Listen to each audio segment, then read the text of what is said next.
Man, this is Diane, man, and you're listening to The Scoop on OurScoop.com. You already know. What's up, everybody? Welcome back to The Scoop, the weekly podcast of OurScoop.com, the authority on Temple athletics. We are on to the 18th episode of our 11th season. I'm your host, John DiCarlo. We've got a full house here during Thanksgiving week. Our assistant editor, Kyle Gauss, along with our delightful, talented reporters, Ryan Mack and Colin Schofield. We're here to help you through a week where nothing is really going right in the world of Temple sports. We said last week that everything was pretty much on the line for Temple in terms of its bowl hopes. Well, now everything is really officially on the line for their bowl hopes. They have the unenviable task of trying to knock off number 22 North Texas on the road Friday and defend one of the best quarterbacks in the country, Andrew Mestemaker. We'll break down that matchup for you. We'll tell you why Adam Fisher's Temple basketball team got off to a bad start down in Florida yesterday against UC San Diego and a loss there. Why Diane Richardson's women hoops team will not be defending their Big Five title this year after a really lopsided loss to Villanova on Saturday. Beyond that, we've got some recruiting updates for you and answers to a ton of mailbag questions. A lot of mailbag questions. So we are here for you. We'll be listening to you, hearing you vent, trying to provide as much insight as we can for you. Kyle, did you do something to a filter on your eyebrows and your beard? I'm sorry, I'm muted. What? What did you do? There's a filter on your eyebrows and your beard. Well, what's weird is like if I didn't change the color, I'm like, I can't even tell there's a filter there. That's my eyebrows. That's a filter. I can't tell that much of a difference. So I had to change the color to make it more obvious. Should we leave this in? Were you just trying to get me on? Now you have pink eyebrows. It's a holiday week. We're loopy. We're looking forward to it. I'm just waiting for deviled eggs. I'm just on deviled eggs watch. I'm just trying to. I don't know that my mother-in-law is making them this year, and I'm a little upset. But they are doing the majority of the cooking, so I can't complain. You can complain. You could also just make your own deviled eggs. Can't be that hard. I love deviled eggs. I'm gonna eat over under for deviled eggs on Thursday will be 6.5. I thought you were gonna say like 12 or 13 or something like that. Like no, like 6.5. I'll say 6.5. I'll probably go over. It's a soft line. We'll have a lot more Thanksgiving talk later on. We'll get into some of that. Again, this is going to be a mailbag heavy episode. We want to be here for you guys. Again, we understand that it's been a dreary week in Temple sports, and if you're an Eagles fan on top of that, you're really ticked off this week. So the Scoop, as always, is brought to you by Greenspan and Greenspan Injury Lawyers. If you've been injured while on the road or the highway and the crash was someone else's fault, the insurance company is not going to be on your side. You need us, Temple Law grads, who will fight hard to get the compensation that you deserve. We only get paid if we win, so in Pennsylvania or New York, call us today at 215-261-7359. That's 215-261-7359. And you can find them on the web at greenspans-law.com. It's greenspans-law.com. National Signing Day is coming up next week. So if you are a football fan and you're a little down in the dumps about bowl hopes not looking as likely, it's always nice to have something to look forward to. We're going to make sure that we give you the best football recruiting coverage that you can get. So now is the perfect time to join Al Scoop and get access to all the information you want on recruiting, the football season, basketball season, and more. Again, National Signing Day, the early period starts next Wednesday, correct? I think it is Wednesday. Yes. So Kyle Gauss is always going to be on top of bringing you the latest football recruiting information and the context behind it. So you can go to the website and subscribe. You can join Al Scoop now for $1 for your first week and enjoy a complimentary year of The Athletic included with your membership. So again, if you join now, $1 for your first week and a complimentary year of The Athletic included with your membership. So that's a hell of a deal that you can take advantage of. All right, guys. Is Temple going to be capable of moving on from its 37-13 loss to Tulane to upset North Texas? We know that the odds are stacked against them. Again, Temple has nothing else left but this coming Friday, Black Friday game on the road in Denton, Texas. We'll touch a little bit on the Tulane game here before we move this forward and move it along. We know by now you guys have digested the loss. Just 20 net rushing yards.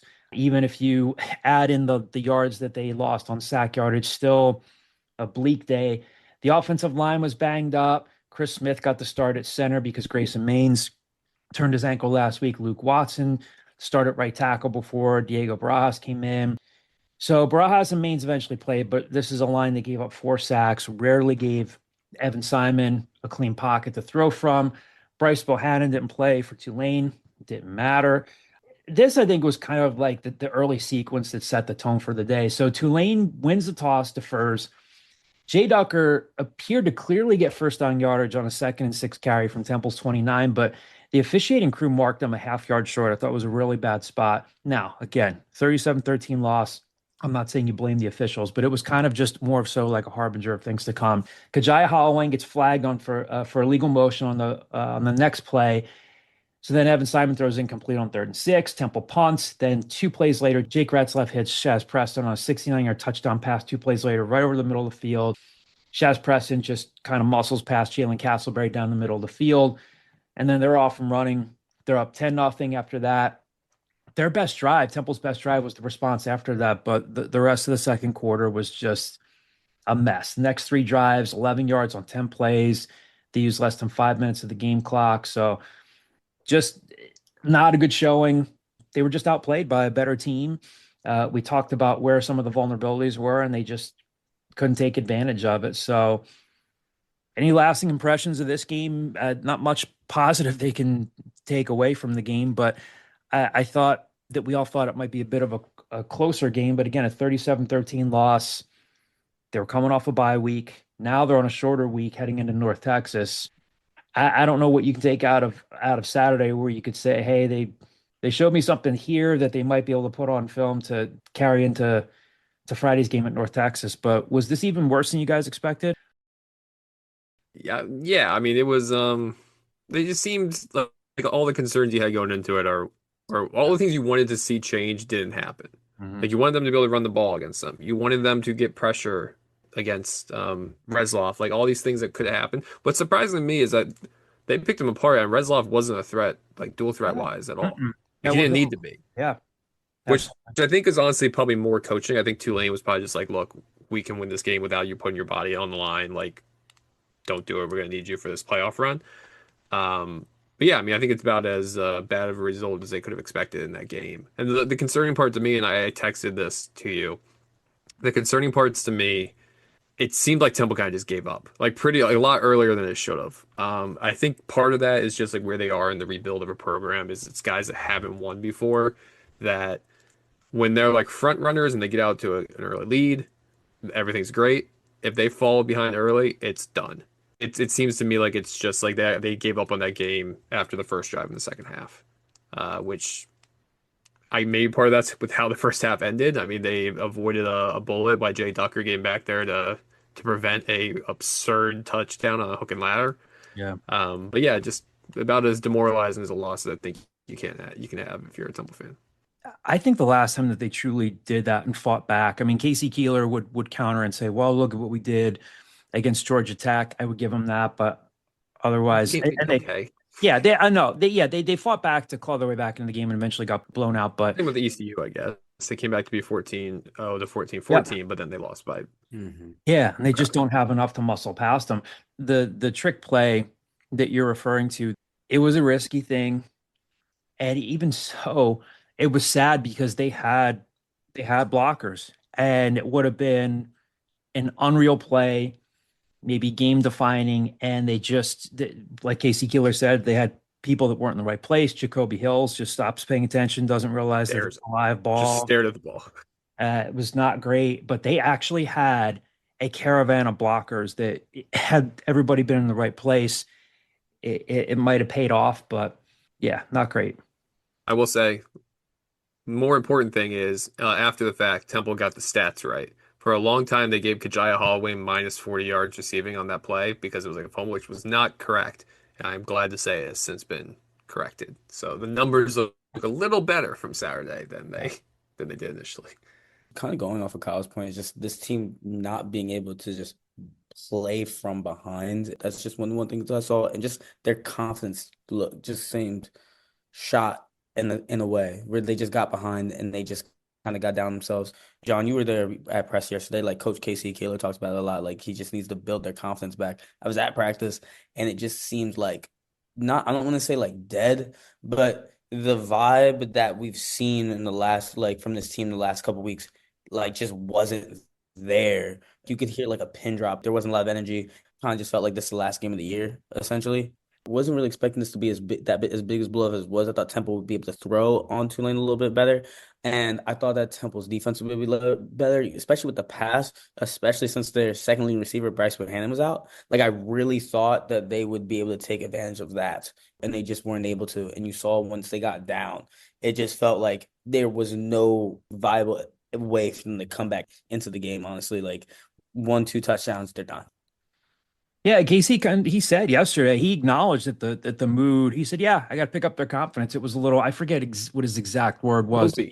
Mopey, yeah, yeah. So they don't have much time to turn it around here. Colin, what'd you think of what you saw Saturday?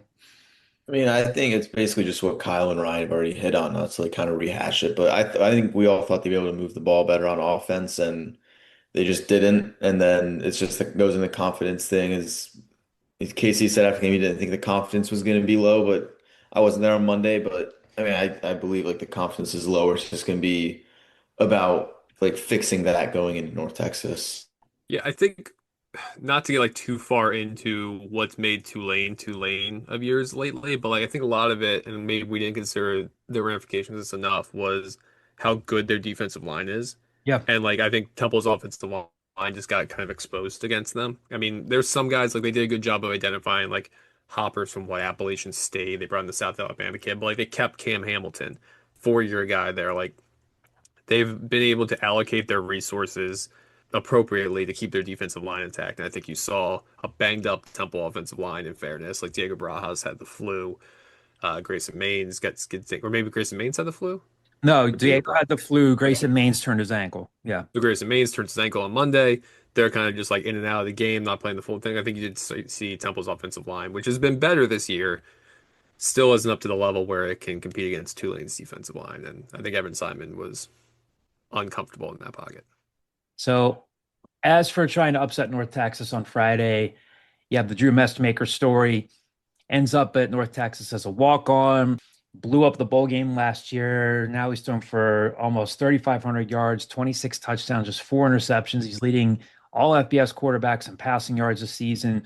Casey Keeler told the story yesterday about how Clayton Barnes was on a Zoom call with Drew's family about coming to Sam Houston State as a preferred walk-on. So you can use your imagination and envision a scenario where he would have ended up at Sam Houston State and they try to bring him to Temple as a transfer. But playing for a guy in Eric Morris down at North Texas, who gets credit for developing quarterbacks like Baker Mayfield, Patrick Mahomes, Cam Ward, the story down there, apart from... I didn't realize he was on those Texas Tech teams that put up like the Mike Leach Texas Tech teams. Yeah.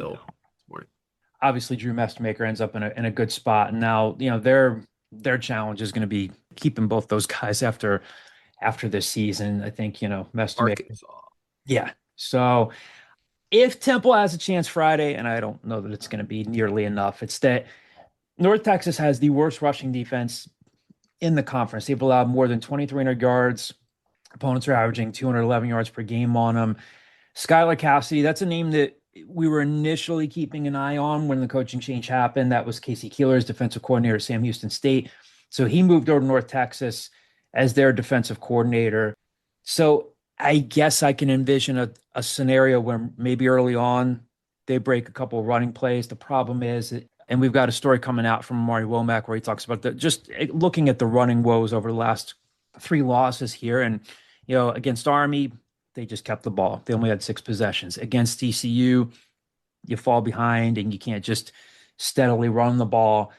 It's going to be tough unless they can stay in the game. Then maybe they can stay committed to the run. But is there any conceivable way that Temple can win this game? I kind of think we know the answer to that, but this might be the only path to it in terms of establishing the run to open some other stuff up. But not trying to gaslight Temple fans here. They're double-digit underdogs, but that run defense jumps out, and South Florida has been the team that dealt them their only loss. Now USF's got a really good roster too, but we've seen the teams in this league can be vulnerable, but the big challenge is going to be this defense and particularly this secondary, just containing this offense. Is their run defense, their shoddy run defense, a slight path to victory there? I mean, I guess if you want to look for a positive, it can be like a slight chance at like a conceivable way to victory is if Temple can run the ball, but they haven't shown the ability to run the ball the last 3 or 4 weeks, and I don't know if there's any reason to believe they'll be able to do that against the North Texas team that even though they struggle to stop the run, Temple's defense on the other side is going to have to face Drew Mestamaker, who's arguably one of the best quarterbacks in college football. I guess it's like a slight kind of ray of hope for Temple and Temple fans, but I don't see it. I just don't look at it as any like super conceivable way for Temple to pull out a win. The way for them to get a win is they would have to kind of make this game into a shootout, essentially. I don't trust the defense to be able to shut down North Texas, and I do not think Temple's offense has the ability to do that. North Texas is putting up like 46 points per game, which most in the country. Temple has not reached 20 points in the last 3 games. We can take out that Army game just because they have the ability to just like drain the clock. They're not, and they only had 6 possessions, so you can't really like. That's kind of an outlier, but they played one of the best defenses in ECU and got shut down there. And then they had the Tulane game.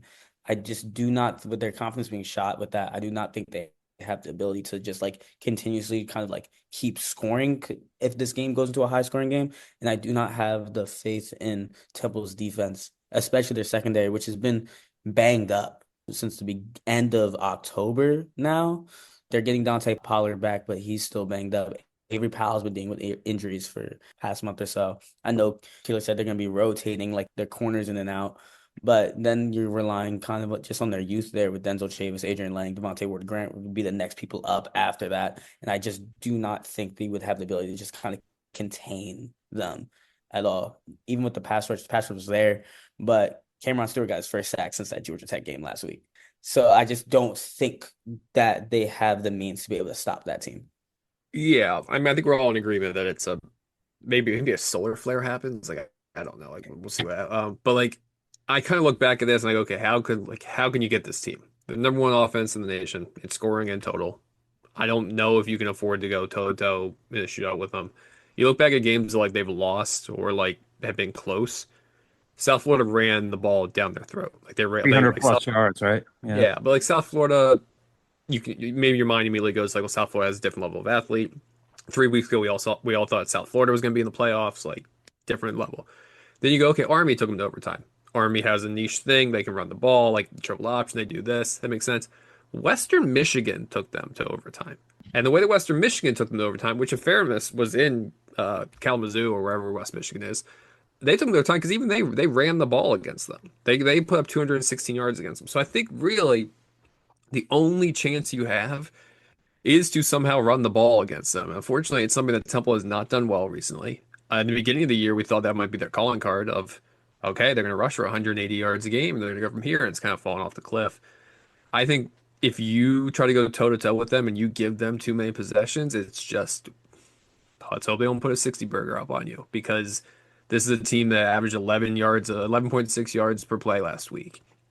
They only had the ball 55 plays, and they put up 56 points and 640 yards. Like, it's a different level of offense that, quite frankly, anybody's dealt with this year, not just Temple. Like, this is the best offense in college football. And I think the only way you have a chance is maybe they uncharacteristically turn the ball over. I mean, they haven't turned the ball over in 3 weeks, but they did have in the USF game, they turned the ball over 5 times. So maybe you hope that there's just a sheer luck that you get some lucky turnovers and you run the ball and you kind of just have these 6, 7 minute drives and you keep the ball out of their offense's hands.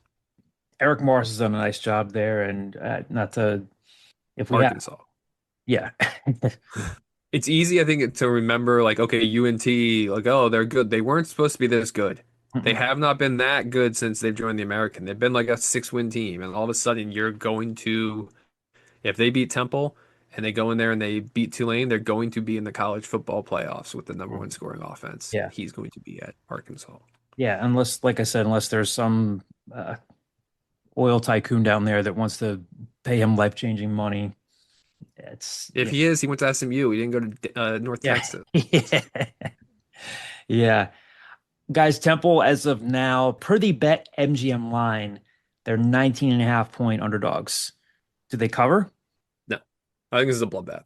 Like I think it's just. I mean, if you had kind of heard if the reports from practice have been like they're playing with their heads on fire and they all still think they have a shot, for their coach, for Temple's coach to come out and say on his press conference that like I have a mopey team right now, we're trying to get their enthusiasm back. I feel like a short week trip to Denton, Texas to play number one scoring offense is just a recipe for this going off the rails.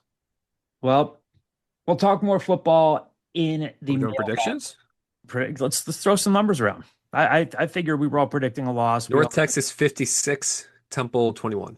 Kyle just wants to drive the numbers home. I know, and like we get into this in the mailbag of like, oh, is that considered like a disappointing season and whatnot? But like, I think this is just like this is what it is at this point. Get to the off season, you have a good stepping stone, build for year two.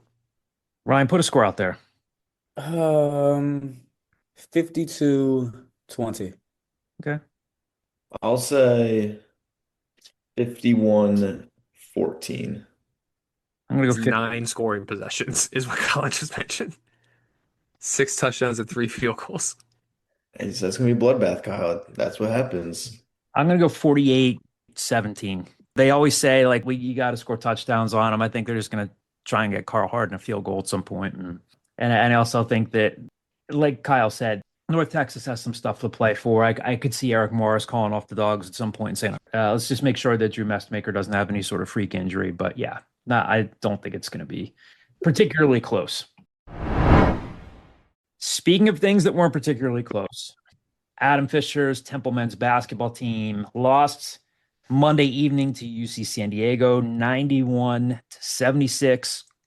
What's their winning streak now? Or what, like UC San Diego's won 35 of their last 39 games, Kyle? I mean, like they were. I think it probably goes even further back than that. I just did that based upon like they went 30-5 last year, right? Yeah. Yeah, like they Yeah. are just for a team that's only been D1 versus their 6th year. They went 30-5 last year. They went 21-12 the year before. Yeah. And then now they're 5-0 this year. Like they are a team that just doesn't matter who the coach is at this point. They are just winning games. Yeah. I mean, just a better offense, better ball movement from the Tritons. Leo Beth, who started his career at FAU 2 seasons ago and then played Division II ball last season, help put this game away. And I think if you're watching this game at home, other than maybe early on in the first half, you kind of just knew that this game had the pace of it, where Temple just was not able to keep up. You could just see, you could tell. So Leo Beth scores 14 straight points for UCSD in the second half, put the game away, finished with 29 points on 11-14 shooting. Jordan Mason picked up 2 fouls in the first half. You heard this if you're watching at home. I enjoy watching games where Perry Clark is the commentator, former Tulane Miami head coach, said in the broadcast, UCSD was really kind of just stacking the paint, didn't really allow Temple to drive and dish. Again, Jordan Mason had 2 early fouls. I don't know that they win this game even if he didn't get into foul trouble. Temple just did not close out well on UCSD's shooters. They had that 7-0 run at one point to get within 10, but they never really threatened after that. Aiden Tobiasen, kind of a non-factor in this game. The second time we've seen that happen where he didn't take over a game as that number one scorer. It happened against Boston College too. He only had 8 points on 3 of 7 shooting. So they take on Princeton tonight in a consolation game.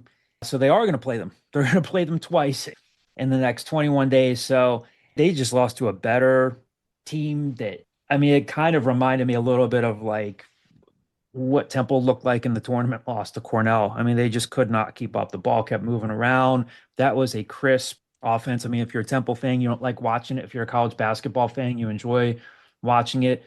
They just lost to a better team, a better offensive team, and it would have been a nice feather in their cap. Again, I think the average Temple fan looks at UC San Diego. Kyle did a good job of kind of breaking things down on our basketball message board about how this field is better than people think. But this was a test for them. They didn't defend well, but they also just ran into a lot of stagnation on offense too. Yeah. I think if you had taken a step back and you entered the year, into the game being like, hey, they're going to score 76 points and they're going to shoot, 42% from the field and they're going to get to the line 26 times, you're like, okay, I'll take that offensively. Just think that it, comparative to how smooth San Diego looked in everything, made like the offensive woes seem worse. I'm much more concerned about the defensive woes. but it's easier just to focus on that offense because there were times out of stoppages where San Diego would draw up a play to get wide open shots. To their credit, they seemed to make every wide open shot they got, and Temple, even the times that they were able to get uncontested shots, was not converting them. I had a friend text me, I think Temple's bad, but I think I'm in love with UCSD. And I'm like, yeah, like they like that guy might be an offensive genius. It's his first year at the helm, and they just look so smooth offensively. They look like one of those teams that's going to win 25, 30 games again and be a tough out in March. Positives, Messiah Gilliard played well off the bench.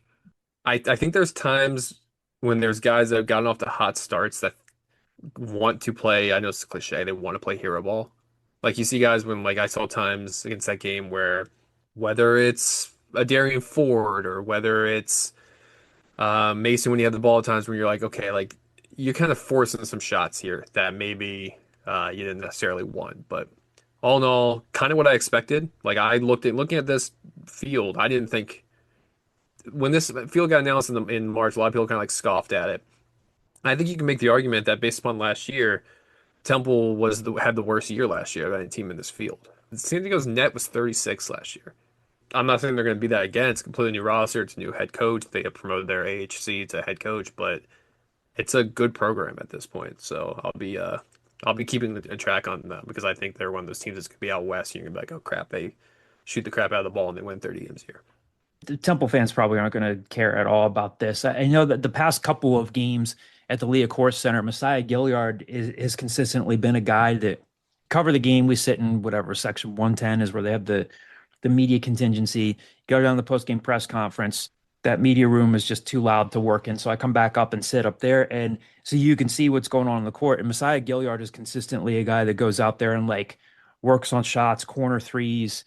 And I mean, he wasn't like a prolific shooter at Manhattan or JUCO, but you can tell he's worked on his shooting stroke a little bit. You can also tell that you can appreciate the effort you've gotten out of him so far, but I don't know that this team is better off with Darian Ford taking 5 or 6 threes a game. He's just not a good, he is a streaky at best 3-point shooter. He's a great athlete. He's that secondary ball handler, but yeah, there were times yesterday where again, he is not the sole reason they lost. I'm not trying to pin this loss on Darian Ford, but I think this team is better when he's maybe taking a 2 or 3 threes, driving to the rim more. But again, they were stacking the paint a lot more and kind of defending that way. So they just kind of got run off the floor. And I really think that this is just they're just building toward trying to be playing their best basketball as the conference tournament approaches in Birmingham. I know that makes people sad, but I don't know. They just got run off the floor by a better team yesterday. So again, they're going to be in action tonight. We're recording this prior to the Princeton game, so we'll see what happens for them. This is a team. If they struggle against Princeton, I'm gonna go okay. Like this season might be going off the rails because this is a Princeton team that lost to Akron by 35 points. So by the time you're listening to this, that game will be over. But Kyle makes a great point there. So between recording last week and this week's pod, if you're a Temple fan, you know by now that the NCAA announced the findings in the gambling case. So that 20-month investigation found that Hysier Miller placed 23 bets on Temple basketball games during the 2023-24 season and bet 3 times against Temple. And then you had 2 of the former assistant coaches, Jalen Bond. The NCAA found that Jalen Bond had placed more than 500 bets on pro and college games, but none that involved Temple. And then Cam Winter, the former special assistant to the head coach, played for Adam Fisher. Well, played at Penn State when Adam Fisher was there. Like Jalen Bond, didn't bet on any Temple games, but placed bets on 52 college and pro games. They got 1-year show cause orders. So I guess it brings some closure to things. I think the thing that stands out is that Hysier Miller bet 3 times against Temple, but not much new that we could add to this other than the fact that I think it just rehashed some old wounds there. The NCAA was going to, well, it's sort of topical. It's obviously always topical because this is a 20-month investigation that had been going on. It would have been kind of ironic if the NCAA did allow and did rule in favor of allowing players and coaches to bet on pro games, but they've stayed consistent with that. So that's still not allowed. The most damning part is that they're blowing up Hysier Miller's unit size. Like they're showing out that he only bets $9 a game or whatever it might be. But no, I think I would take offense to you saying that, not offense, but I would disagree with you saying that they're being consistent in there, saying that players and staff aren't going to be able to bet on pro sports, because up until they did a 180 last week, that was like approved, like that was what was going to happen, and then it gets rescinded. So I think once again the NCAA inconsistent. I think if you're Temple, you're glad that there's just no punishment against Temple, the institution. Like there was no Mhm. forfeiting of games. Yeah. There was no reduction in number of roster spots or anything like that. It's just, I'm hoping if you're Temple that there's just finality to this, and now you can just kind of close the chapter on this. And we'll talk about this more in the mailbag too. This news comes out the same day that Jeff Borzello and Pete Thamel reported that Temple has extended Adam Fisher's contract by 2 years to the 2030 season. Temple hasn't officially announced that news, but we've been able to confirm it as well. We will talk about that in the mailbag. Again, we're building up to a packed mailbag. Again, we want you guys to be able to get off as much as possible off your chests, and we're here for you. So we'll talk about this more in the mailbag. Guys, what the heck happened to Diane Richardson's women's basketball team? We were not there. We were covering the football game Saturday, but an 88-58 loss on Saturday for Diane Richardson's team at Villanova. Had they beaten Villanova with the win over LaSalle earlier this month, they would have been playing at the Finneran Pavilion to defend their Big Five title. That's not going to happen now. So they have 6 days off now before they play Michigan State this Friday at the Baha Mar Hoops tournament in the Bahamas. So Villanova took control of that game with a 31-point second quarter. I didn't see that coming. I think Villanova's got a solid roster, but I wouldn't have been surprised if Temple won that game. They beat them last year. I know it's a new season, but I know you guys were all at the game, and I think you guys were kind of trying to sneak a peek at what was going on. But why the 30-point loss? I think it just boiled down to another kind of slow start for this team. They shot better in that first quarter than they had in the first 4 or 5 games. But in that second quarter, you said they were outscored by 20 points, only had 11 points in that second quarter, and they just never recovered from that. And they also had 19 turnovers, which is a problem that has kind of been there through the first 5 games or 6 games this year. And wasn't really a big issue last year as a turnovers, but this year I feel like they've been turning the ball over and been a little more careless with the ball. And Diane Richardson said she wanted to play it faster, and that might be one of the factors of playing faster is you might turn the ball over a little bit more. And it seems like that's kind of happened through these first 5 or 6 games.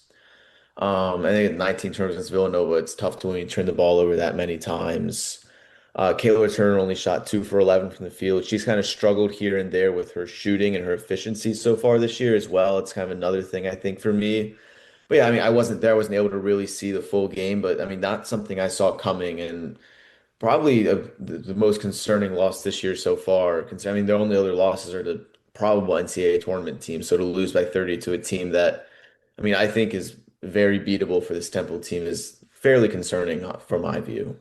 Yeah, I mean, you can understand the West Virginia loss. You can understand the Richmond loss. This one I did not see coming.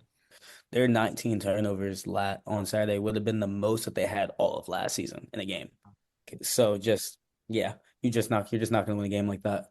Diane talked about it after the LaSalle game. Colin, I think you asked her about why the slow starts. And she said we're not being patient enough, but that might be there might be like a catch-22 there where like she wants to push the ball a little bit more. Coaches in 2025 want to push the pace, but do you think Diane would adjust her style and say, okay, we got to do something to curb this after a loss like that?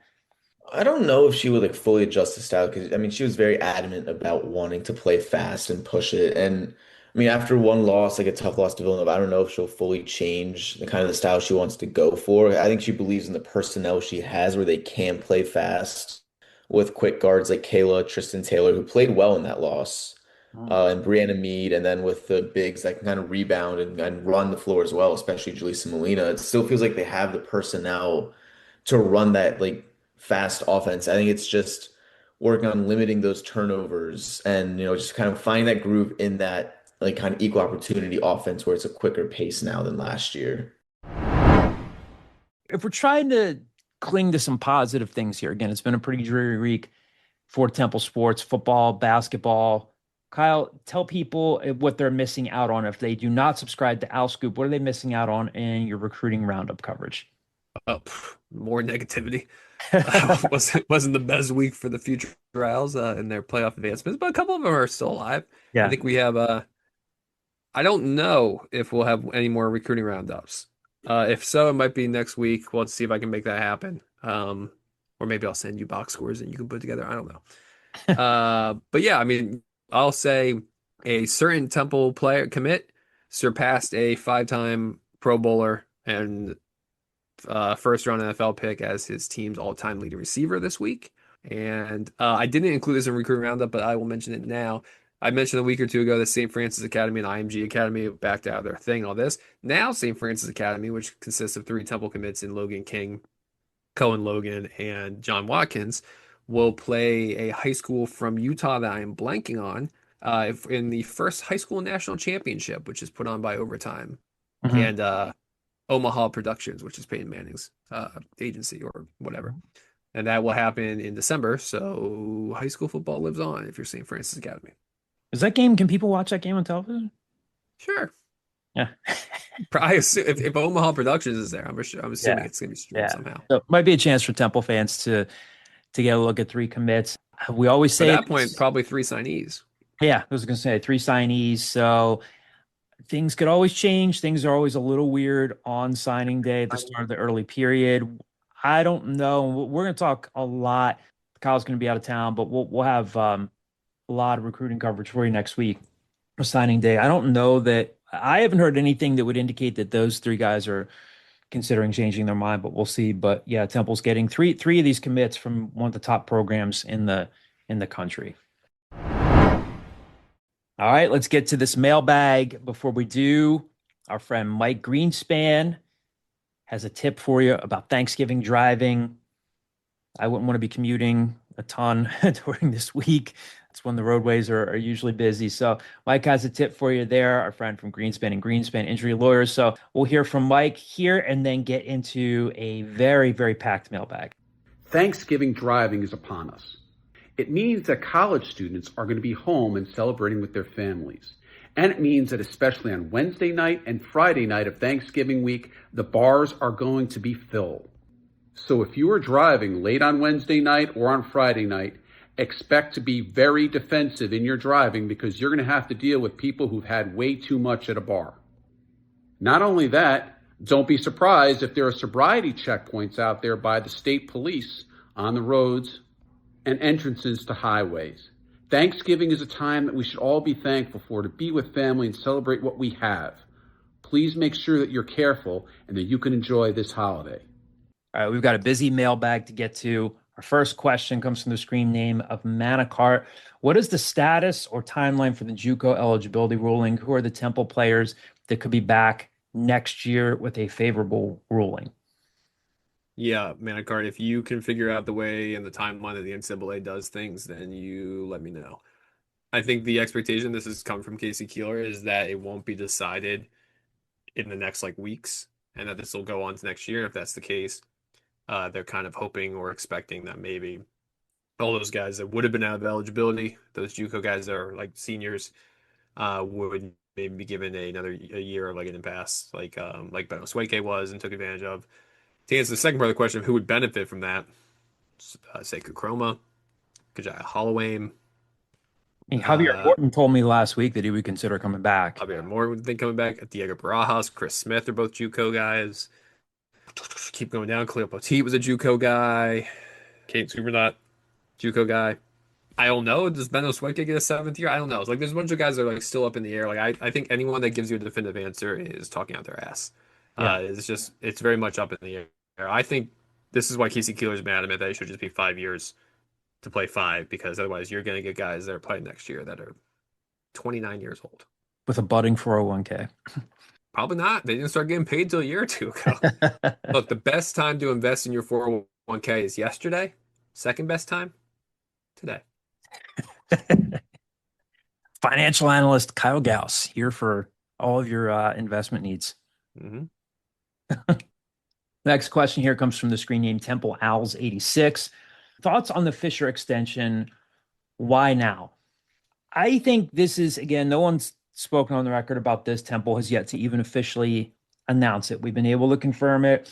I think this is an administrative thing. I think the university realizes that Adam has been the best and one of the only fundraisers for the program. He's kind of running that entity of it by himself without a whole lot of assistance from the department. I think he does a good job of relating to donors. And I think there's reason to believe, based upon what we've been told, that they could be getting some more revenue share support thanks to an initiative that, and a relationship that he has driven. I get that, especially they haven't talked about it yet on the record. You watched that game last night. You say they haven't been to the NCAA tournament yet. Why now? We don't know what Arthur Johnson is thinking on this. I think that, from what I can tell, I think that they are appreciative of the fact that he has done a lot of fundraising on his own and has articulated the need for needing more rev share money to create a better roster.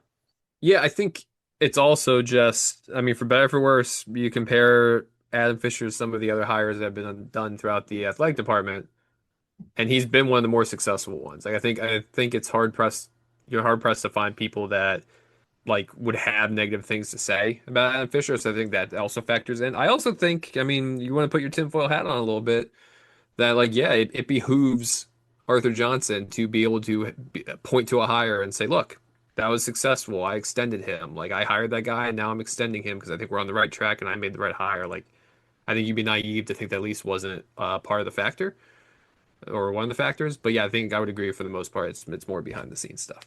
It doesn't help that then the same day the NCAA stuff comes out, which probably is not a coincidence. That's probably Temple wanting to also kind of soften the blow on that.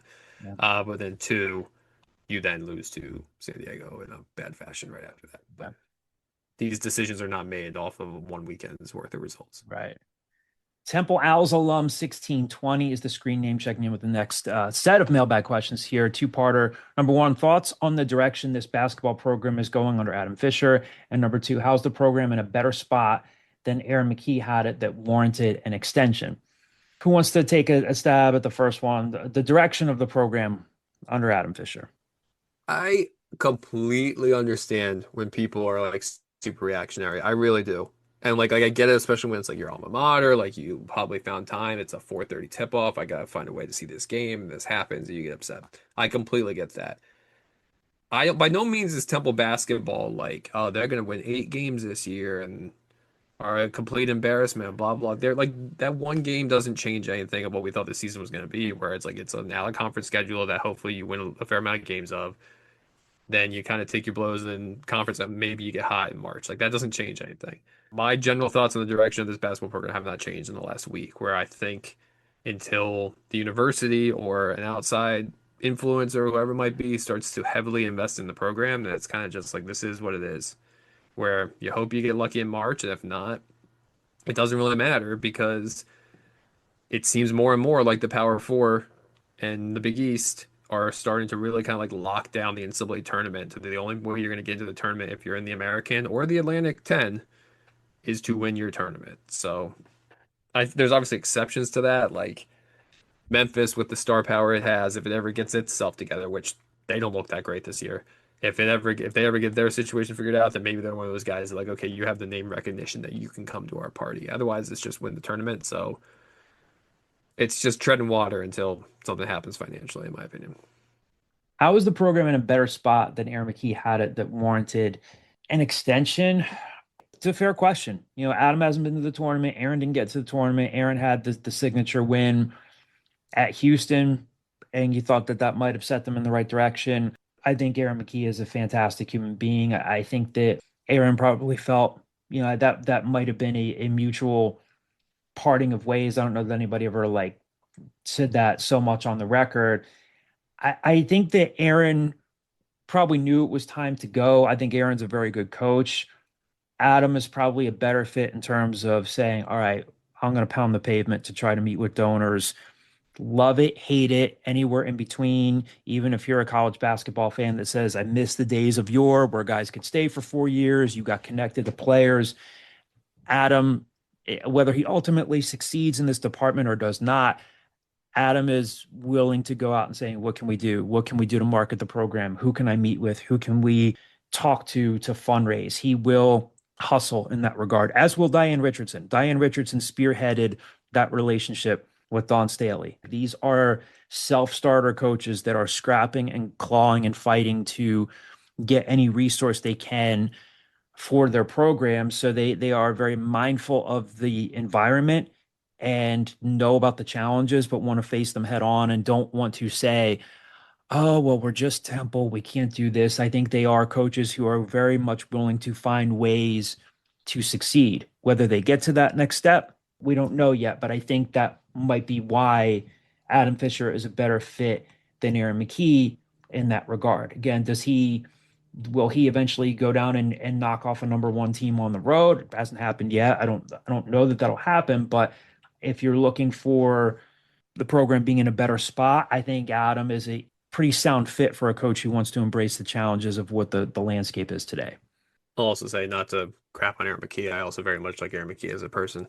He went 16-16 his final year with an immensely more talented roster. His most talented player quit the team in the middle of February after one bad game. Like, the locker room chaos is also something that Temple's probably not looking to embrace, which sounds wild considering, there was just a 20-month NCAA investigation over something that happened under Adam Fisher's watch. But for the most part, it seems like there's fewer malcontents in the locker room than there might To be fair, though, I think Aaron wanted to get that rectified and Oh, yeah, sure. But didn't get the last thing. sign off on it, which is unfortunate. What are you alluding to, John? Just that he wanted to get that reconciled and didn't get sign off on it, which is unfortunate. It's crazy. Our buddy Jaden Vallejo checking in on Twitter. Jaden is one of my students in my sports writing class. He's heavily involved at Al Sports Update. Jaden, appreciate you listening to the podcast. Do you guys think the quote, live by the three, die by the three formula the Owls seem to have is going to last? No.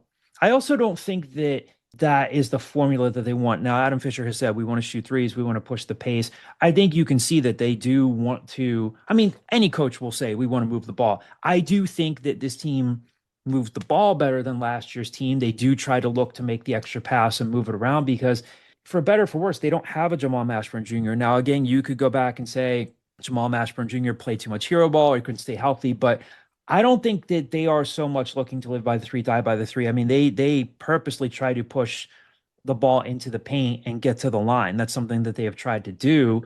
They had issues getting into the paint, as we talked about earlier. I think that UC San Diego did a good job of like really stacking the paint. But if that were their philosophy, Jaden, live by the three, die by the three, no, it's not sustainable. They don't have enough good enough shooters. I mean, Aiden Tobiasen has a good shooting stroke. If they ever get CJ Hines, and even CJ Hines at his best was like a 37% three-point shooter at a low. 37% is good in college. I want to establish that. No, I'm just saying he was shooting 37% at a low major program, but he has NCAA tournament experience. I think they could definitely use him. But no, I don't think that's the formula that would be sustainable for them. But I do think that they are trying to move the ball and make the extra pass. They didn't do a terrific job of it against UC San Diego. But yes, they want to push the pace, but I don't know that they're just saying we're going to live and die by threes. Yeah, I don't know if I accept the premise of the question. I mean, they're 255th in the nation in three-pointers attempted per game. That's lower third in the nation. Yeah. And they're 87th in three-point percentage. Yeah. Like, they're shooting it relatively well. A lot of that skewed obviously by like earlier games, but I don't necessarily buy that they're shooting like 33s a game or anything like that. They're fourth to the bottom in 3-pointers per game. Of 3-pointers attempted like all year, they've only shot 107. They've hit 36% of those, which is third in the American Conference. So like their volume may not be high. Obviously it's skewed a little bit, but they are making them when it counts a little bit. It's like I don't really think this is like a question that's like should be overblown a bit. Yeah, I think it's more yesterday, but that's like okay. I think it's more just because last year they were like top 5 in the nation in getting to the free throw line, and this year they're 108th. So like I think that's what needs to change. And they did a decent enough job at times against San Diego, but they need to get to the point where they're taking 28, 30 free throws a game again for this offense to look the way it is. But again, like I want to go back to what I said earlier in the episode. The offense is not what really concerns me right now. It's defensively, I am concerned. Yeah, it's like, especially again, I hate to harp on it, but I don't know that 3 or 4 more closeouts would have won them the game yesterday, but they just didn't do a good job in that area. And it's like, I don't know what else they needed to see in terms of, like, hey, this team can really move the ball and shoot the hell out of it. But as of yesterday, yeah, that would be concerning. You score 76 points, shoot 42%. That should be able to win you a lot of games. With that too, with Kyle, like just them getting to the free throw line, I want them to be a little bit better, just like converting their shots on the charity stripe as well. They missed a bunch against Dell State. Like I think they missed 8 or 9 against them. Boston College, they missed 7. The first half of that Hofstra game, they were awful in the first half from the free throw line. They got better in the second half that helped them pull away. A lot of them were just like those like late fouls at the end of the game that like thank goodness that they made. But I just need to see them just evolve into just converting on those free throws. Because like last year, you knew like Mash is going to the line, like he'll hit it at least, or like Zion's going to go to the line, he'll hit it. They're like streaky when they get there. Like Darian will hit it, but like Aiden, a lot of times those first few games, like he'll make one, miss one, make one, miss one. Which, hey, San Diego only shot 45% from the charity stripe, but you can do that when you shoot 50% from three. Put all their eggs in one basket. Next question here. Ryan, is this your burner account? Rye Guy on Twitter checking in. The next mailbag question here. Understand the challenges with fielding a competitive football team, in parentheses, huge NIL budget / iffy facilities / no home stadium. But what's the excuse for basketball? The NIL budget must be a fraction of football's, and they have the facilities and arena and history. Why can't they field a top tier basketball team? I'm going to start with the last part. I'm going to tell you right now, no recruit or transfer portal person gives a shit about Temple's history. Yeah. Not a single one. So like that does not factor in. Then sorry, I didn't mean to cut you off. And I don't think that you're trying to be like funny or cute there. It's just I think fans know this, but these players care about like the opportunity that's in front of them. No matter how many times the TV broadcasts talk about it, yeah, that's great. But Aaron McKee talked about it. People don't remember who I am. So if they don't remember who Aaron McKee is, no one's coming to Temple for the history. Why can't they field a top? If you're talking about a top tier roster, again, you can have your opinions about the coaching, about substitution patterns. I am not trying to, say that Adam Fisher is John Wooden, but if we're talking NIL and rev share, they're in the bottom half of the league with that. We talked about this. George Mason has more in rev share. And yeah, not to crap on George Mason, but like you'd hope that you have more to spend in rev share in comparison to an A10 program. And so they have to have money to spend on players. So again, they have to be coached up. I don't know what UC San Diego's rev share budget is. Maybe it's not even what Temple has. Kudos to them. Again, they ran Temple off the floor, but Temple is nowhere near the top in the American. We've talked about this a number of times. So maybe you haven't listened to the pod before, Rye Guy. Again, not talking about our Ryan Mack, but that could be Ryder. That could be maybe this is Kyle's nephew, Ryder, checking him on Twitter. Yeah. Who knows? But the NIL budget and the rev share budget is not in the top tier or even in the middle of the league. And that's what we talked about earlier. They need money to go out and get a difference-making player in the portal or to retain somebody. And we'll see what things look like at the end of the year. Where is it realistic to retain Aiden Tobiasen? People, I think, kind of got ahead of themselves with Babatunde Dorodola. The season's early on, but I think Baba still has a lot of work to do. So in terms of the roster construction, they are working with a lot less than the rest of the league and a lot less than several A10 programs. It's another one where I think I'm going to not agree with the premise of the question. I think NIL has more of an impact on basketball than it does on football. Yeah. You're talking smaller roster sizes. And it's also harder to like hide guys. Like Aiden Tobiasen, I know people like probably a little frustrated after one bad game against San Diego and all this. He didn't score that much as a freshman. He could have very easily left Temple and gone to either a bigger program or a different program that would have given him more money. Like period. Off of that one season. So like it's hard to, if you get a guy that was under the radar like Aiden Tobiasen was, that shows any flash, some other team's going to offer him 7 figures. So like I feel like it's just there's more like teams, there's more opportunities out there than there are in football. Like nobody, if you're a good linebacker as a freshman at Temple, you're not going to go down to Alcorn State, right? But there's people that will leave American teams and go down to A10 schools or go down to Conference USA schools because they get more money. And I think it's just NIL is much more of a factor in basketball than football, in my opinion. Jack Orlando on Twitter with the next question. If we can play Princeton twice this year Is there any reason besides lack of interest why St. Joe's isn't being scheduled when we aren't in the same pod, or even for home and homes? Our conference opponents aren't very appealing to me personally. They didn't want to play Princeton twice. Like that's the first and foremost is when they scheduled Princeton as a conference thing, they were hoping they wouldn't get them as well in this tournament, but here they are. But to So answer the second point, no, I don't think there was anything in the Big Five agreement that said like you can't schedule their teams out of conference or anything. and again, I haven't talked to Arthur about this personally. I don't know if all the ADs are like, hey, we'll see you in the Big Five in our pod. Otherwise, we'll get you when we get you. But no, I think they could schedule them.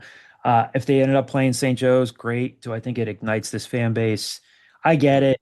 We've talked about before, and I'm not trying to crap all over fans' opinions. I get that Tulsa doesn't do much for you, that Tulane doesn't do. We get that. But I hear where you're coming from, Jack. But I just don't know that like, oh, they played St. Joe's this year.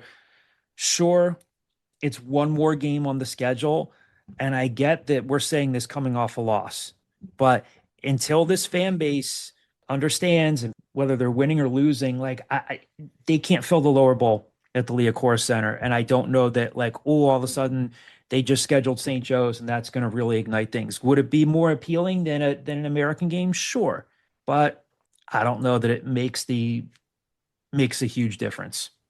You know, I understand where you're coming from, but I just don't know that all of a sudden it ignites the fan base. Next question here from our back to the message boards. Esther Boyer's the screen name. Happy Thanksgiving, Scoop staff. Happy Thanksgiving to you, Esther Boyer. Appreciate it. Aw. Could the athletics program see any ripple effect from the recent email from President Fry regarding the university finance and operating budget? So John Fry just sent out a really detailed email about the state of the university budget. And, you know, it was long, but it was very thorough. And he talked about, I think for more than anything, it provided a lot of context and said, even though things are, you know, headed in the right direction with, you know, just an uptick of like applications and stuff. I mean, he offered just talking about how the university is going to be moving away from the RCO budget model and a lot of things, but it still said essentially, and again, I'm not quoting him directly, like, hey, the Temple's not out of the woods yet with its budget. You know, it still has to make some tough decisions. So could athletics see any ripple effect from the recent email? They already have. You know, Arthur Johnson already laid some people off. So I think the answer is it is already happening. It is already currently happening. And again, this goes back to what we were talking about before. I can't speak for, you know, we don't consistently cover the non-revenue coaches. I think they all want to win. A lot of the non-revenue programs are not winning, but I think that the main three of football, men's and women's basketball, they are all very, very, very, very much aware of how much they need to fundraise and pound the pavement for money to be successful, to get a return on the investment. So yeah, it could continue to have a ripple effect in the athletics department because we know that it already has. They had to dismiss some personnel and so sure, the university is going to have to continue to take a look at its budget and for a number of different reasons and say, hey, there are going to be some tough decisions that are made. So yeah, I think so. How that looks, I don't know. Sounds cliche, but that's way above my pay grade. But yeah, it already has. So we'll see what happens in the future. TU1834, another screen name from the message boards, another longtime subscriber. Appreciate the question. Feeling a little, okay, fine, a lot down about all this. What, if anything, should Temple fans be thankful for right now? Could be anything from any program. Let's go around the horn here. Can you think of one thing that Temple fans should be thankful for at any program? Ryan, we'll start with you. Ryan is punting on 4th and 2 from midfield. Yeah, Ryan's punting. I'll take the punt and try to house it. I'll go with I'll go with having Diane Richardson as the head coach of the women's basketball team. She's the team's only 3-3 and coming off a really poor loss to Villanova, but I think the initiative with Dawn Staley, the fact she spearheaded that with an effort to raise funds and allocate funds for her program, like says enough how much she cares about Temple and wants to win and wants the program to succeed. On top of that, back-to-back 20-win seasons, and even with a tough non-conference schedule, they can easily win 20 games again, in my opinion, under her leadership. So I think Temple fans can be very thankful that Diane Richardson's the head coach of the women's basketball program. Kyle, what do you think? Have you heard of Schadenfreude? What? Taking pleasure in the misery of others. Mhm. I think if you are a Temple fan, you can take some joy in the fact that I think I know what you're going to say, but go ahead. Rutgers sucks, Boston College sucks, Penn State fired their coach. Everyone that's in like the Northeast, except like Maryland football on the edge, like everyone else is like in Mid Atlantic, as is also going through some of their worst athletic years in recent memory. Like I think Mike Rhodes is gonna be a flop at Penn State. They're just beating up on the New Havens of the world until they get up there. So yeah, take solace in the fact that people you went to high school with probably also having the same. You know how many sad Penn State fans I talk to who just have never dealt with this? The naivety of Penn State, my Penn State friends, to talk about like, oh, do you think they're going to hire Terry Smith? It seems like the players really want Terry Smith. Like, no, they've never been through this before, and I am a seasoned vet. I have been through so many coaching searches, so many, and this is their like first real one. So you can take joy in the suffering of your high school friends. Until you filed your Steve Adazio story from the McDonald's at I Broad. wrote a Casey Keeler is the Temple coach article in 2016. Mhm. 9 years ago. I wrote a full like 1,400 word article on this just in preparation because he was one of the ones being considered after Rule left to Baylor. I have been through so many wars, so many, and I come back lesser each time. Mike Mudrick will still randomly text me with a random name from coaching search coverage, and he always lands on G.A. Mangus. He used to be at Yeah, Carolina, South Carolina. and he's now. I'm Did looking you at this now. you He's remember a the high quote school he had? coach. No, G.A. Mangus had a quote like, "I don't know why my name keeps getting mentioned with Temple. that's awesome. Maybe because I recruit up there, but like I gotta know." It's like he came out and I said like, do "I remember don't know that. why." Yeah, I do He remember won't that. linking me with that job. Yeah, Ryan, I'm circling back to you before I lean in with mine. Do you have anything that you're thankful for, or are you still punting?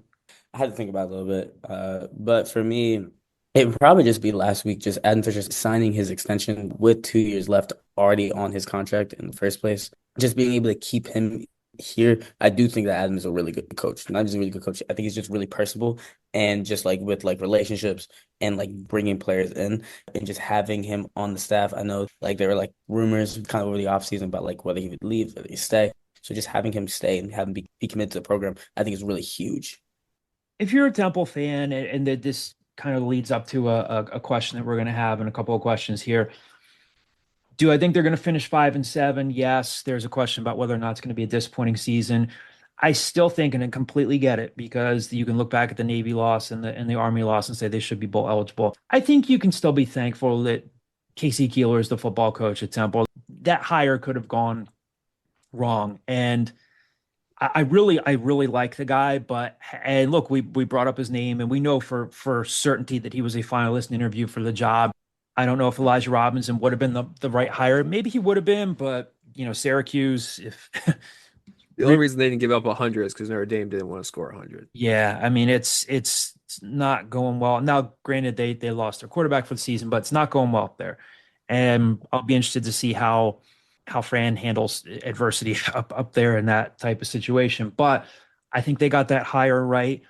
I think that Casey Keeler made the right decision in making Clayton Barnes and bringing Clayton Barnes with him in terms of the roster construction, in terms of some of the players that they were able to find. Now, again, I don't expect this to make your Thanksgiving Day meal taste even better, but like the fact that they were able to find guys like a Charles Calhoun or Jameer Jones, guys that actually tangibly made plays to help them win games. I think they know what they're looking at when they're recruiting. Doesn't mean that they're going to hit on every single person, but KC was able to come in and say, all right, we can adjust our budget to do this. There are things that they did to look at the budget and make some adjustments that Stan Drayton staff just didn't have the experience to do. They cleaned up a lot.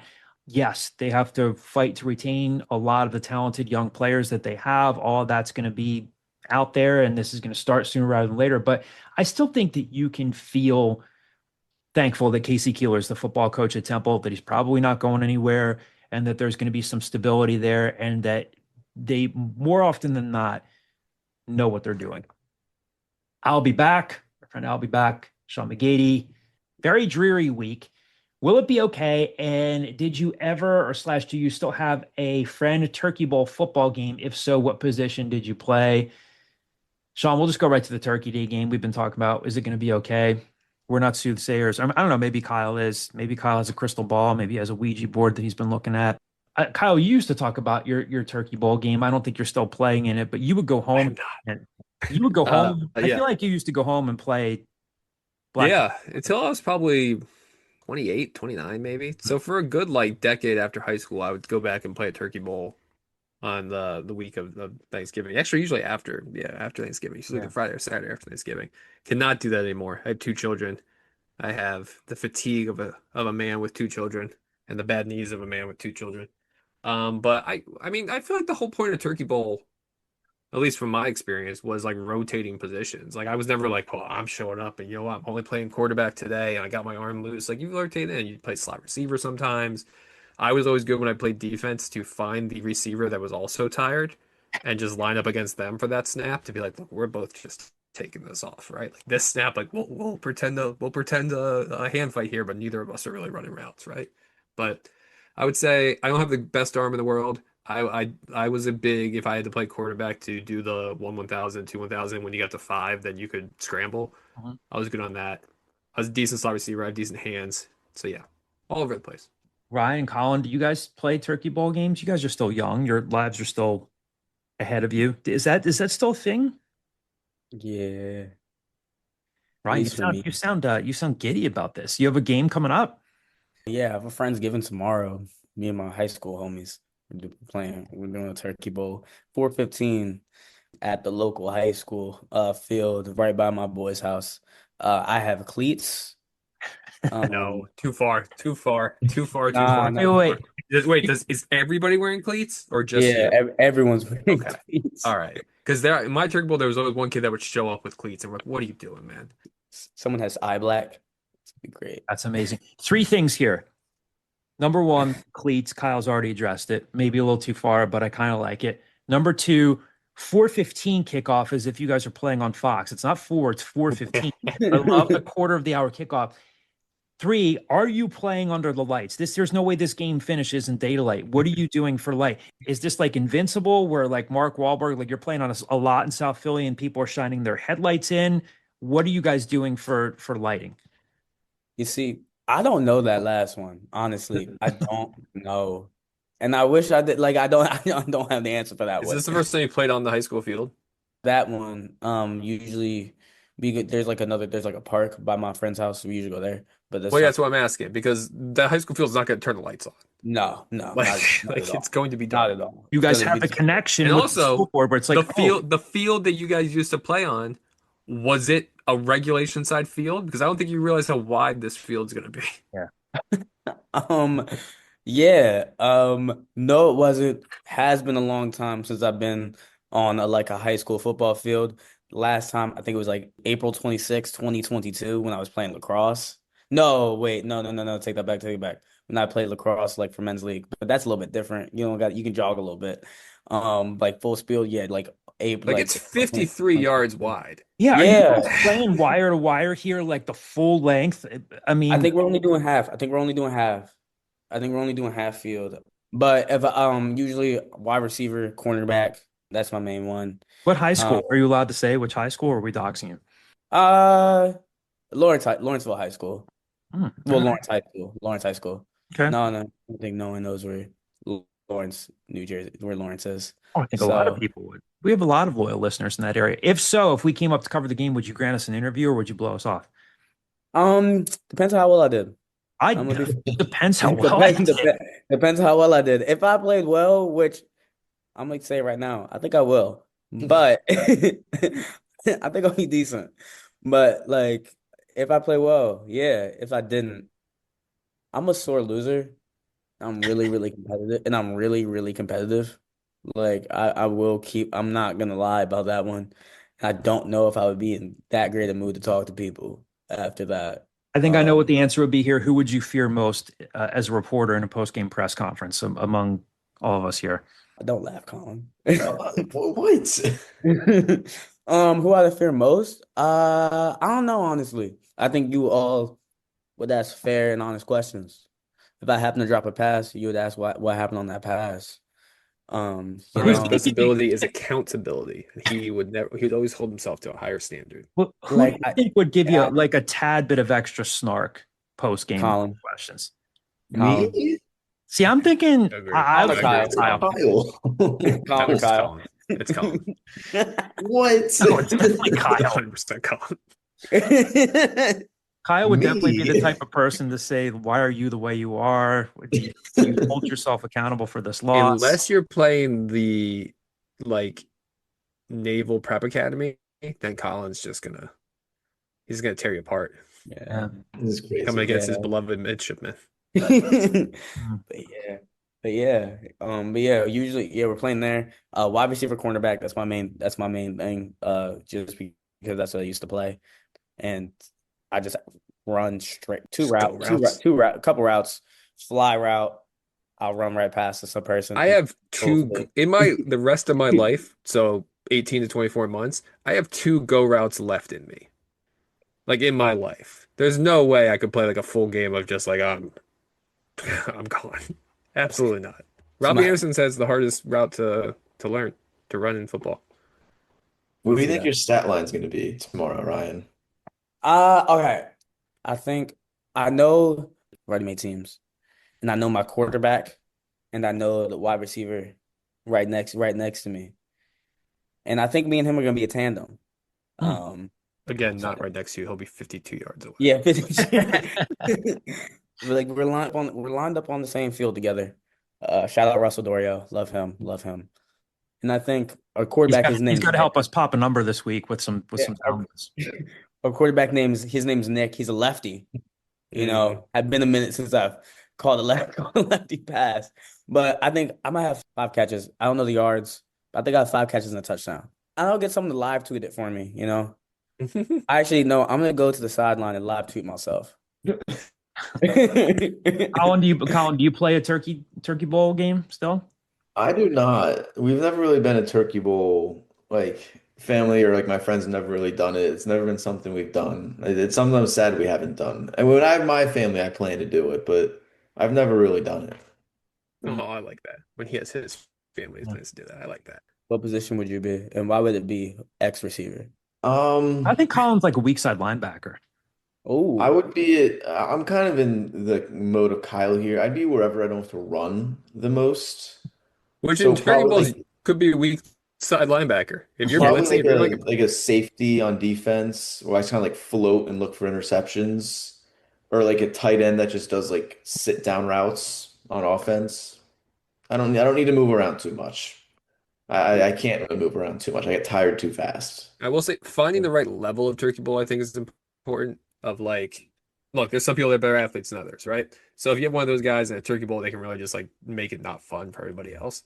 So I think I found a good job of like finding the level of talent when I was in high school. Mm. Like I can contribute to this and not be more like. There was one guy who he was my waiter at the William Penn Inn a couple years ago. Actually, I recognize him. Who used to show up. That when he showed up, it's like, God damn it. This dude's just gonna hold the ball with one hand and just juke people around and run all of this, and it's gonna just take the fun out of this. I can't So remember the last time I played. Been years since I played in the Turkey Bowl game. I used to play quarterback.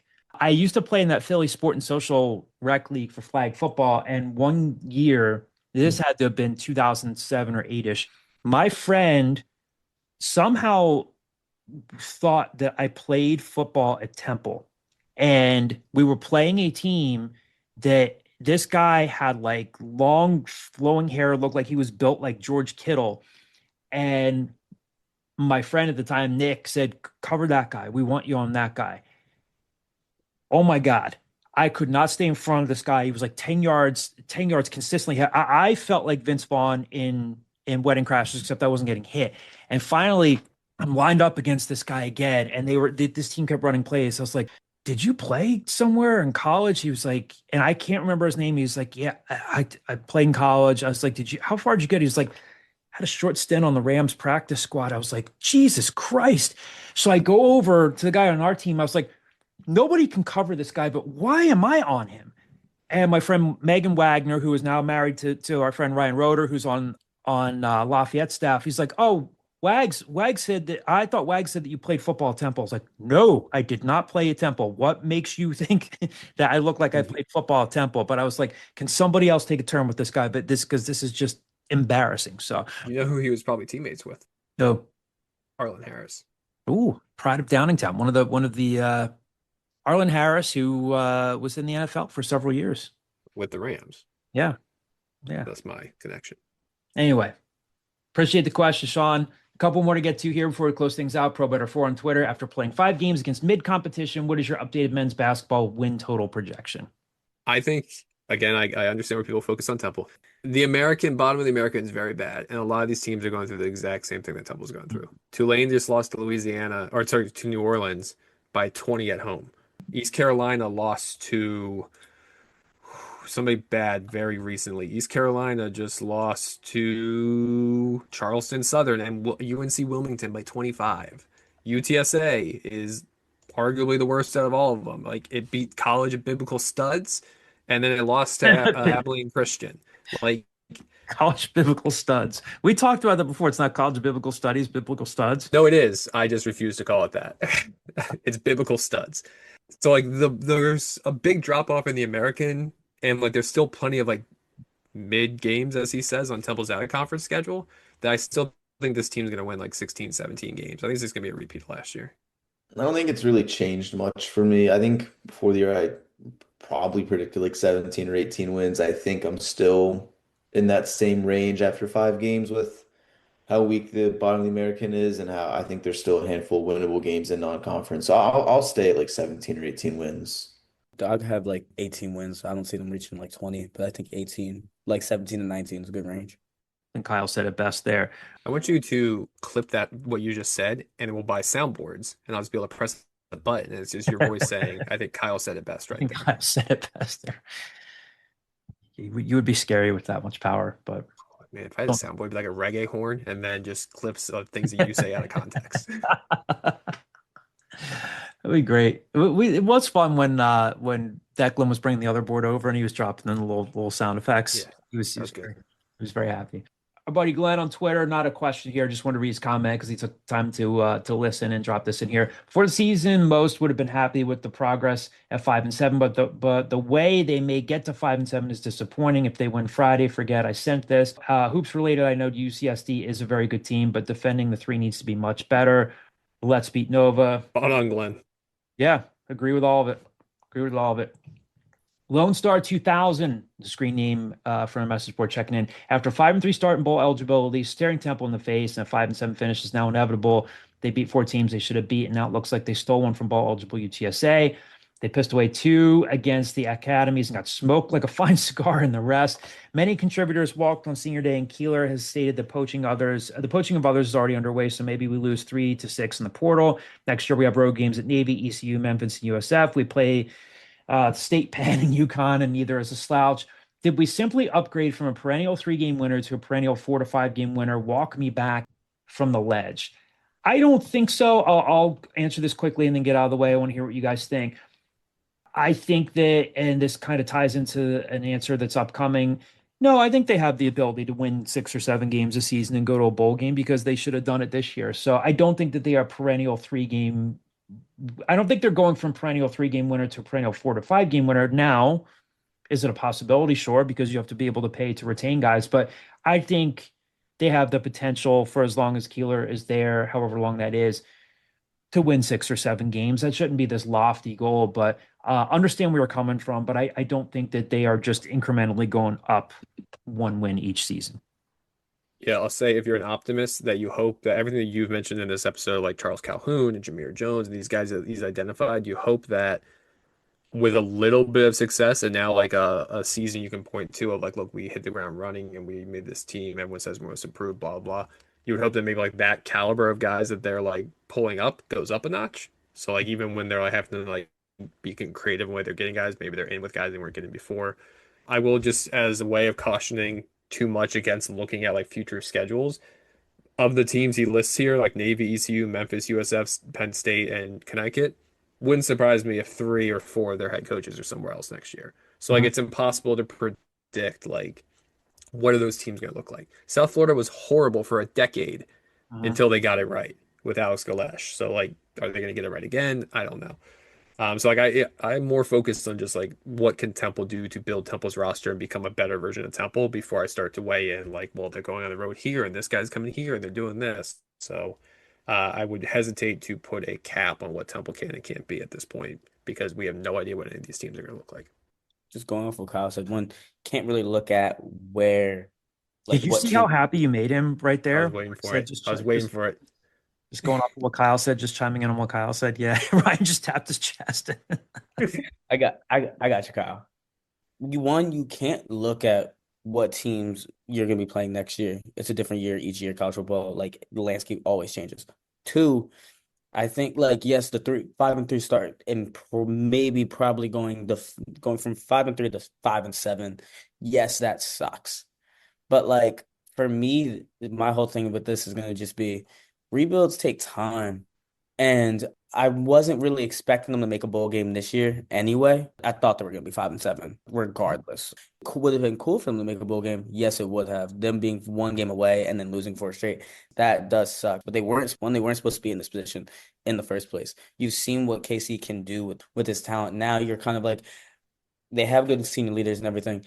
They're going to be weeding out some of the senior leaders that were part of the old regime, bringing in some of their new guys and have a chance to develop them. Their recruiting class is good. You finally get the chance to see what he's been able to do with like a full year of recruiting.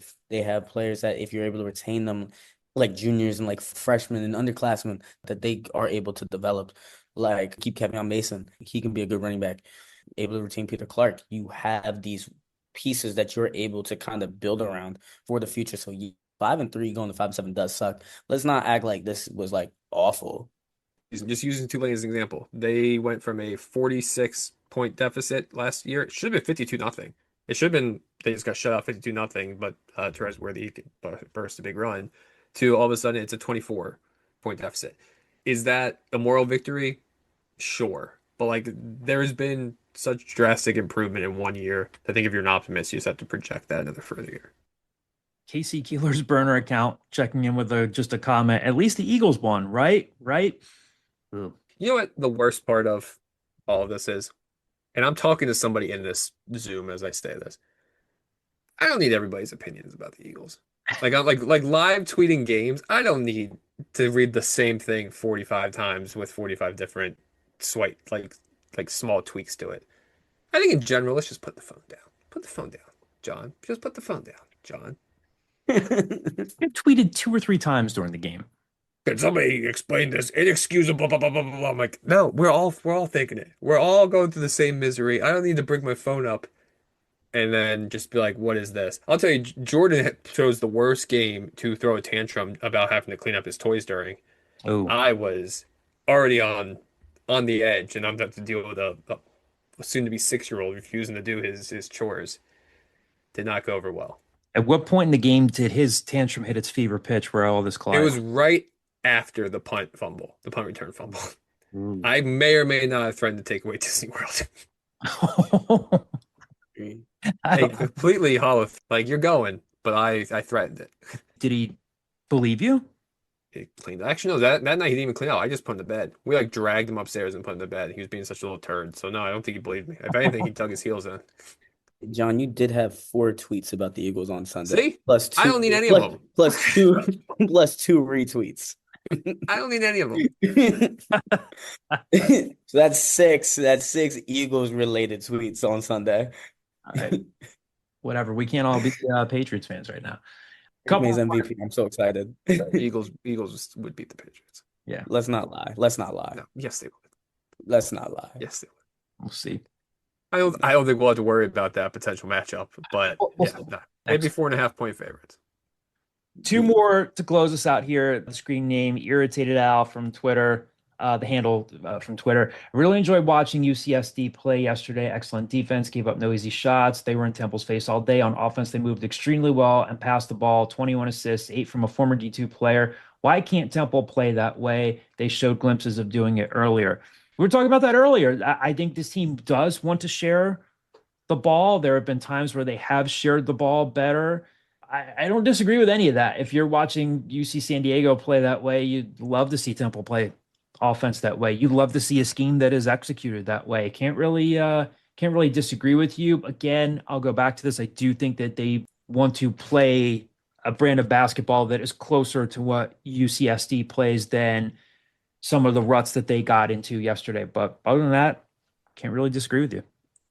Don't disagree at all. Again, if you're an optimist, Temple played best offensively against them than any other team that's played them this year. Their 76 points were the most. They turned the ball over only 7 times. It's just they also gave up the most points to UCSD than any D1 team this year. But yeah, no, I agree. I think Chris Allier is, I know it's his alma mater, but he is trending the right way as an impressive start to his head coaching career. Last question to close us out here from a longtime subscriber, JHG722 from the message boards. It's a good question, and we've been kind of talking about this in a roundabout way. All things considered, assuming the likely loss to UNT, is this a disappointing football season? You kind of already told us no, right? You think this is not a disappointing season. Yeah, based off your yeah, last. I like disappointing the way it ended, but like I don't think it's like a disappointing season. Still step up from what they've had in the past. It does leave a sour taste, but like, I'm not really the rain at home being like, this is just awful. Like Ryan kind of hit on it earlier, but I mean, they hadn't won a road game since we were in high school. They hadn't won more than 3 games since we were in high school. Since Ryan and I were in high school, context, we're seniors now in college. We're seniors now in college, just in case you guys didn't know. My name's Colin Schofield. This is my buddy Ryan Mack. We are seniors in college. Just wanted to give you that context. It's got to give some context to what I'm talking about, I guess. I love you, buddy. I'm sorry. Go ahead. And for me, it's also like 4 of their losses are ultimately going to come to ranked opponents as well. 4 games, like I mean, they competed with Georgia Tech in my mind. Oklahoma, like you knew that was kind of be a blowout loss. They improved against Tulane. It's to be seen with this North Texas loss, but you can argue that like those Georgia Tech loss and the North Tulane loss would have been 10 times worse last year compared to this year. And then 2 other ranked teams, like they probably played a harder schedule than a lot of the American teams did. And I just think like it's gonna be a 2-win improvement in Casey Keeler's first year. So I don't really view it as disappointing at all. I think it's very encouraging for this program. Yeah, agreed. I think most people would have signed off on this at any point up until August 29th of this year. Hey, I'll take 5 wins and go from there and be 2 plays away from bowl eligibility. Honestly, but the other way, it could have gone the other way. Tulsa is now looking at that Temple game saying, crap, if we had made 1 play, we'd be bowl eligible. Like they have UAB to get to their 5th win this season. So I think it's a step back towards respectability. I think you just football wise, taking wins out of it, just watching football games, they looked a lot more like the teams they were playing than they have in a long time. There's been so many times in the past 5-6 years where you look at it and you're like, they're not even playing the same sport. Like they're just like coached so much better in the area team. The players are so much better. And now it's just like, it's almost refreshing to be able to point to like, if this play, why'd they do this? Why didn't they do that? That cost them this, as opposed to just like, they just didn't have a chance from the beginning, which is what it was most of the last 5 or 6 years. So I would say, yes, it's disappointing to anybody that you talk to in September or October, but most people would have signed off on it coming into the year. I would call it an encouraging season with a very disappointing ending because they absolutely could have been a 7-win team this year. They should have beaten Navy. They definitely should have beaten Navy. Not that Army would have been a certainty, but they played well enough. It was, as much as I'm getting sick of hearing it, the losses to Navy and Army were self-inflicted. If the safeties had lined up properly against Navy, you can point to a lot of different things. I don't think they lose that game. I think if they had coached a little bit better in the 4th quarter, they should be a 7-win team. So if you are, I will say this, JHG722, if you want to call it a disappointing season, I'm not going to gaslight you and say, how could you say that? How could you say that? I think there's a lot of validity to what you guys are saying. I think it's an encouraging season, but one with a really disappointing ending because you saw what's possible. So it's the 2008 season. You were 5-7. Hey, if you had stopped that pass to Roosevelt up in Buffalo, you're bowl eligible. If Kier Griffin hadn't fumbled the ball against Navy, you're bowl eligible. Like, there's a handful of things you can point towards. If you're a Temple fan, they won 9 games next year. So correct, but there were guarantees that you were going to get most of those back. Now we don't know. No, sure. You also lost your 3-year starting quarterback that offseason. Like there was no guarantees they were getting guys back. Yeah. They graduate a lot. Yeah. But yes, they also won that season at the end of that season on a 2-game winning streak. Then following year, a couple days after Christmas, we're at RFK Stadium, just freezing our The ass. following year, they also started the season off by losing to Villanova. So Yeah, there you have it. how old were you guys in 2009? I was 5, Colin was 6, since he's older. Since he's older. Since he's older. We're by like 3 months. Still 2003. I'm 2004. Old. All right, real quick before we sign off here, one thing that you are looking forward to eating on Thursday. My mom's sweet potato casserole. She was prepping it today, so it has me looking forward to it. Ryan, Tony Mack is piloting the Thanksgiving meal, correct? Yeah, he's actually in the kitchen right now, actually. What's up, Pop? It's probably my dad's macaroni and cheese. It's great. It's wonderful. Love it. If not, I think my mom's making pie. I think she usually makes sweet potato pie and apple pie. And I love her apple pie. It's so good. Do you have a favorite parent versus your mother or your father? Huh? Do you have a favorite parent versus your mother and your father? Answer this honestly. Father Wow. within earshot. I love them all equally. It's a good answer. I've met both your parents. They are both lovely people. Recency bias. I don't know. Your parents says them all instead of both is wild. I love them all equally, as if you have 15 kids that you're like dispensing them to. Deviled eggs, pie, stuffing. I'm a very basic B. A basic B. My mother-in-law's stuffing, which she has already made and prepped. I'm looking forward to that. I am making a pumpkin pie again. There's nothing really fancy about it. I don't know that I'll make an apple pie again for a while because it was a lot of work and I screwed it up last time by accidentally dumping too much. What was the spice I dropped into it? Not cinnamon. Cayenne pepper. No. Why am I drawing a blank on this? What else do you put in? Cumin? No. Nutmeg? Yes, nutmeg. Thank you, Ryan. Thank you. Ryan always has the answers. He's got answers on like 90s music. He had answers on movies before. Yes, I spilled nutmeg into Spices, apple pie. Yeah. So, well, appreciate everyone listening. I know it's been a dreary time for Temple Athletics. We'll be back with you next week. Kyle's not going to be with us. He's going to be in Disney World. He's going to be just pounding drinks at Epcot. Maybe. There's one day I did carve out that one day for my wife and I to be able to go fail at drinking around the world like I always do. Temple fans, the sun will come out tomorrow. Yes. Bet your bottom dollar, Colin. The What? sun. Bet the bottom dollar. Colin's a huge Annie fan. Big thespian. Loves have you- theater. Colin, have you watched Annie? I think I saw it when I was younger. You know the premise of Annie. Isn't it like a play or It's a start. That's all right. Yeah. I don't remember the premise of it. I remember my mom made me see it when I was younger. That is literally someone being like, hey, do you know what the premise of The Godfather is? You go, I think it's a film. I think it's a film. It's a film. It's a movie. It's a movie. Yeah. It's a start. Annie had curly hair like you do. Oh, we have a lot in common. Colin, I'm gonna get you in the Broadway shows. Me and you, we're gonna go see Wicked together. I think I'll pass on that, Ryan. I'm not a huge Broadway show guy. See your brother. I'll go see your brother with you. We can do that. He wants his Denver Broncos. He wants his Navy football, and he wants his thank 3 yards in a cloud of dust. What's with this forward pass bullshit? All right, everybody. Have a wonderful Thanksgiving. Thanks for listening. We will be with you next week.